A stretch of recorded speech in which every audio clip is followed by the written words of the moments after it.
شب قدر بڑی بابرکت رات ہے۔ رب تعالیٰ نے ایک مکمل صورت اس نام سے قرآن مجید والفرقان حمید میں اتاری۔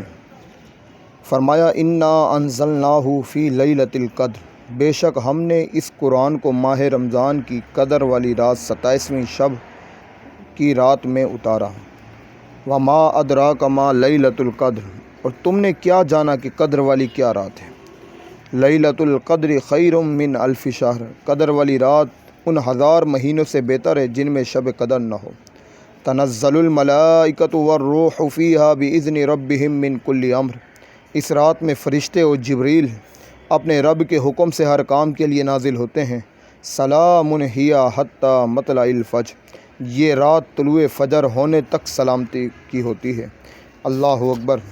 علماء کرام فرماتے ہیں راتیں تو اور بھی ہیں مگر شب قدر کی بات ہی کچھ اور ہے۔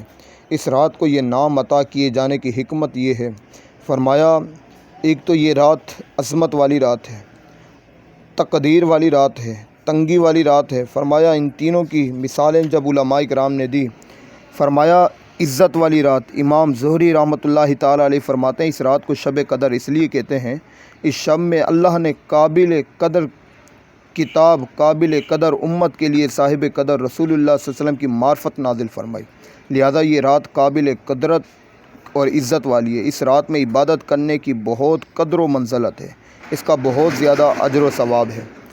اور ایک جگہ ارشاد فرمایا کہ تقدیر والی رات، حضرت ابن عباس فرماتے ہیں کہ اس رات کو شب قدر اس لیے کہتے ہیں، اس رات میں آئندہ سال آنے والی تمام عبادت عالم بالا میں مقدر و معین کی جاتی ہے۔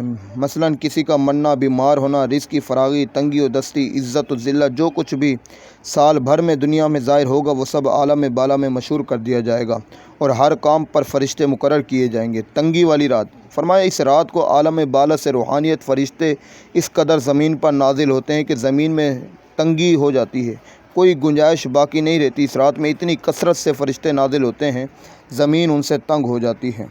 اللہ اکبر۔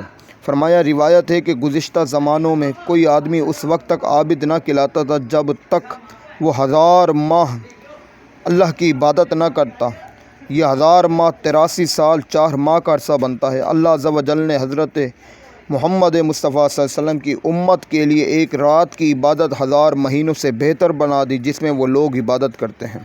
اسی طریقے سے حضرت انس رضی اللہ تعالیٰ عنہ سے روایت ہے، فرمایا ان اللہ وہب لامتی لیلۃ القدر لم یعطیھا من کان قبلہم، تحقیق اللہ عز و جل نے شب قدر میری امت ہی کو عطا کی ہے، ان سے پہلے کسی امت کو یہ نہیں ملی۔ اللہ اکبر۔ شب قدر کی بڑی ہی بابرکت رات ہے۔ اس کے متعلق علماء کرام نے اور بھی لکھا کہ شب قدر کو حضرت جبریل کو حکم دیتا ہے اللہ۔ حضرت جبریل حزب المعقوم فرشتوں کی جماعت لے کر زمین پر اترتے ہیں، ان کے ساتھ ایک سخت پرچم ہوتا ہے، اس کو وہ خانہ کعبہ کی چھت پر گاڑ دیتے ہیں، وہ اپنے 600 پر پھیلا دیتے ہیں جو مشرق سے مغرب تک پھیل کر نکل جاتے ہیں۔ یہ پرچم شب قدر کے علاوہ نہیں لہرایا جاتا۔ حضرت جبریل فرشتوں کو حکم دیتے ہیں کہ امت محمدیہ میں پھیل جاؤ۔ فرشتے ہر نمازی، عبادت گزار، ذکر الہی کرنے والے کو سلام کرتے ہیں، ان سے مصافحہ کرتے ہیں اور دعا کے وقت ان کے ساتھ آمین کہتے ہیں۔ یہ حالت صبح تک قائم رہتی ہے۔ اس کے بعد جبریل اعلان کرتے ہیں کہ اللہ کے لشکریوں واپسی کے لیے کوچ کرو۔ اس وقت وہ فرشتے کہتے ہیں جبریل تم نے امت محمدیہ کی حاجتوں کے بارے میں کیا کیا؟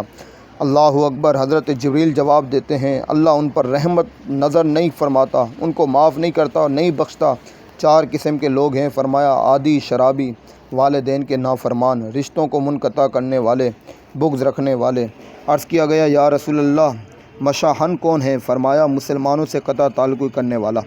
ایک جگہ پیر ضیاء الامت پیر کرم محمد شاہ اظہری تفسیر ضیاء القرآن میں فرماتے ہیں کتنا خوش نصیب وہ بلند اقبال ہے وہ بندہ جو اس رات کو اپنے پروردگار کی یاد میں بسر کرتا ہے۔ حضرت جبریل فرشتے اس کے ساتھ مصافحہ کرنے کا شرف حاصل کرنے کے لیے آسمان سے اتر کر ان کے پاس آتے ہیں، ان کے لیے مغفرت کی دعا کرتے ہیں۔ اللہ اکبر۔ ایک جگہ فرمایا حضرت انس سے مروی ہے، مکاشفۃ القلوب میں ہے، فرمایا جب شب قدر آتی ہے تو حضرت جبریل فرشتوں کی ایک جماعت کے ساتھ نازل ہوتے ہیں۔ ہر اس بندے پر رحمت بھیجتے ہیں، بخشش کی دعا کرتے ہیں جو کھڑا ہو کر بیٹھ کر ذکر میں مشغول یا مصروف نظر آتا ہے۔ اللہ اکبر۔ حضرت سیدنا فاطمہ الزہرا رضی اللہ تعالی عنہا نے عرض کی، ابا جان، وہ ضعیف مرد عورتیں کیا کریں جو قیام پر قدرت نہیں رکھتی؟ آپ نے فرمایا، وہ تکیہ نہیں رکھ سکتے جن کا سہارا لیں، وہ اس رات کے لمحات میں سے کچھ لمحات بیٹھ کر گزاریں، اللہ عز و جل سے دعا مانگیں، مگر یہ بات اپنی امت کے تمام ماہ رمضان کو قیام میں گزارنے سے زیادہ محبوب ہے۔ اللہ اکبر۔ ایک جگہ حضرت عمر سے روایت ہے، حضور نے فرمایا، جس شخص نے ماہ رمضان مبارک کی 27ویں شب صبح ہونے تک عبادت میں گزاری، وہ مجھے رمضان کی تمام راتوں کی عبادت سے زیادہ پسند ہے۔ اللہ اکبر۔ اللہ رب العزت ہمیں اس رات زیادہ سے زیادہ عبادت کرنے کی توفیق عطا فرمائے۔ اللہ رب العزت ہمیں زیادہ سے زیادہ اس رات کو پہچاننے کی توفیق عطا فرمائے، اس رات میں زیادہ سے زیادہ عبادت کرنے کی توفیق عطا فرمائے۔ رب تعالیٰ سے دعا ہے جو کچھ سنا رب تعالیٰ عمل کرنے کی توفیق عطا فرمائے۔ ایک جگہ فرمایا کہ شب قدر کی کچھ نشانیاں ہیں۔ فرمایا اس کی کچھ نشانیاں یہ ہیں، کشف الغمہ جلد اول اور غنیۃ الطالبین میں جو امام شرانی نے اور پیر عبد القادر جیلانی نے شب قدر کے متعلق کچھ علامتیں بیان فرمائی۔ فرمایا یہ رات چمکدار اور شفاف ہوگی، یہ زیادہ گرم نہ زیادہ ٹھنڈی ہوگی بلکہ معتدل ہوگی، اس رات میں نہ بادل ہوں گے اور نہ ہی بارش، فرمایا نہ ہی ستارے ٹوٹیں گے جو شیطانوں کو مارے جاتے ہیں، فرمایا اس رات کو صبح کو سورج مغرب شعاع نکلے گا اور اس رات میں کتے نہیں بھونکتے، یہ شب قدر یعنی تاک رات ہونے کی علامت ہے۔ اللہ اکبر۔ ایک جگہ رسول اللہ صلی اللہ علیہ وسلم فرماتے ہیں کہ اس رات کی نشانی یہ ہے کہ یہ رات بالکل صاف اور روشن ہوتی ہے، اس سے معلوم ہوتا ہے اس میں چاند چمک رہا ہو، اس میں سردی ہوتی ہے نہ گرمی، صبح تک اس رات کو ستارہ نہیں ٹوٹتا۔ اس کی ایک نشانی یہ ہے کہ صبح جب سورج طلوع ہوتا ہے تو اس کی شعاعیں تیز نہیں ہوتی بلکہ 14ویں رات کے چاند کی مثل ہوتا ہے، اس دن سورج کے ساتھ شیطان نہیں نکلتا۔ اللہ اکبر۔